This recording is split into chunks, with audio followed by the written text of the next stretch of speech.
Okay, men, we're getting at the end of my list. We're getting real close to the end.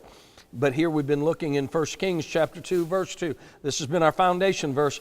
It says this, David speaking to his son Solomon, I go the way of all the earth. Be strong, therefore, and prove yourself a man.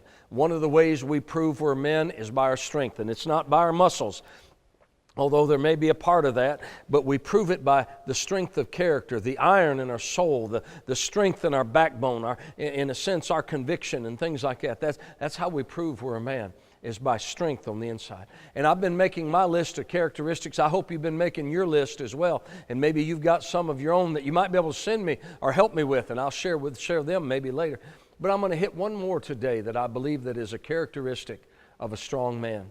I believe strong men take the initiative rather than waiting for the initiative to be taken around them.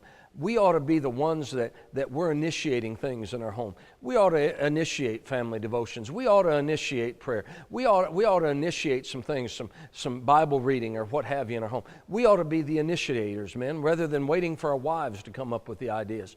When our family got so busy at a period of time, you see, I believe that a family that eats together, we used to eat and sit around the table, and our meals would take over, sometimes hours, plural, because get all of our 7 kids and my wife and I, but I initiated things. We're going to sit down and have a meal, and when we're done, I want to go around the table and hear what happened in everybody's day.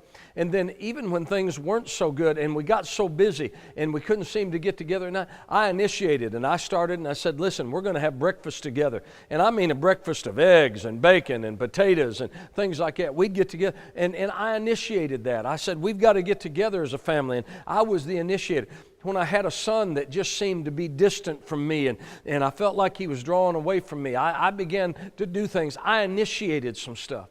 Too many men sit back and they wait for life to happen to them. There's this one saying, you can either be the bug or the windshield. But when the two, when they smack, you can either be a big splat and be initiated on by the windshield, or you can be the one making the initiation. Men are supposed to be initiators. And guys, I know I'm going to make a bit of a general statement, and I'm going to say something from the sexual side of things, if I can for a second. Usually, predominantly, men are the initiators and women are the responders. Men, we should be the initiators in our family. We should be the initiator, the leaders, rather than waiting for something to happen around us. Are you the windshield or are you the bug? Are you initiating something, or are you the one getting smashed because of what's coming against you? Men, find some place today to initiate something positive in your life.